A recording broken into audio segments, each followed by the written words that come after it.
one of the more high-profile names that was on the transfer portal market, and that is Kevin Concepcion. He's found his landing spot, Texas A&M. The former NC State wide receiver, like I just mentioned, was very highly coveted here in the transfer portal. Visited a number of schools.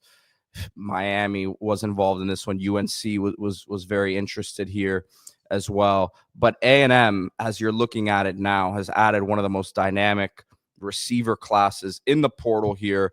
You look at Concepcion, came into college football on fire as a freshman, 71 catches, almost 900 yards, 10 touchdowns, ACC Rookie of the Year. Numbers were down a little bit this season. Of course, freshman CJ Bailey was starting over there. But it's going to be really interesting to see the sort of role that he's used at Texas A&M. Tons of speed, dynamic, as I've mentioned. But again, a guy who used as a guy who got the ball in jet sweep situations, reverses, all these different sorts of gadget sort of plays. So we'll see how A&M utilizes him. Yeah, Charlotte kid. He was third on NC State in catches this year, third in yards, which though I think he decided to transfer. Just wasn't happy with his role, given his position that he's the most talented guy on the team, which he probably was as the ACC Rookie of the Year. He's somebody who, to me, is best with the ball in his hands.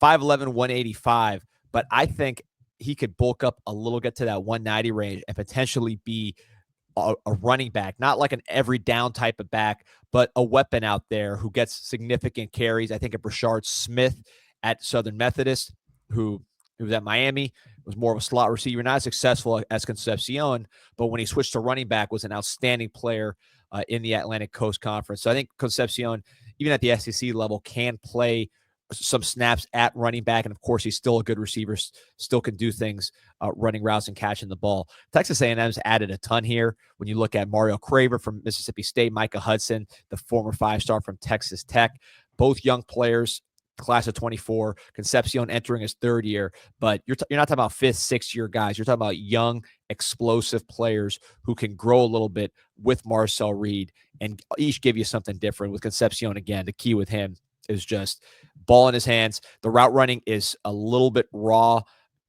for how talented of a player he is, but I don't think he's unable to run routes. He's quick.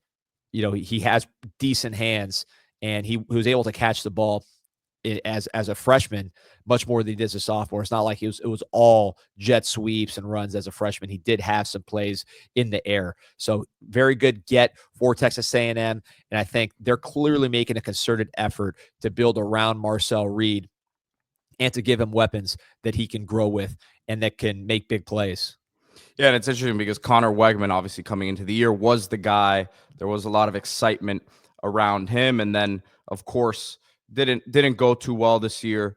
Marcel Reed ends up taking over, and like you said, they're building around him. It's interesting though because Elko comes in as a defensive guy, and this year the defense was it was not great at times. He was not happy with their performance in the bowl game here, and they've taken some guys on the defensive side of the ball, but you're really seeing them load up offensively.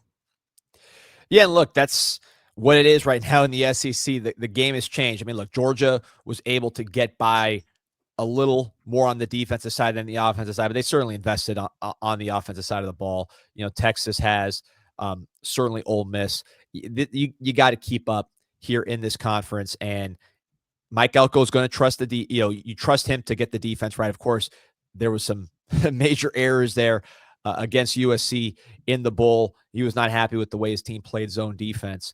But I think he's realizing that the SEC that used to be about big defensive lines only and running game and everything else, that sort of thing of the past. And you just need to make explosive plays. Alabama's only going to get more explosive with Kalen DeBoer. That's kind of his MO. Texas with Sarkisian, an offensive mind. He's somewhat, I don't say an anomaly, but he's a defensive guy. He's not a Lane Kiffin. He's not a Sarkisian. He's not DeBoer. So he is going to have to invest in the offense to make sure there are playmakers that can get the ball, because he's not just going to be able to win with defense.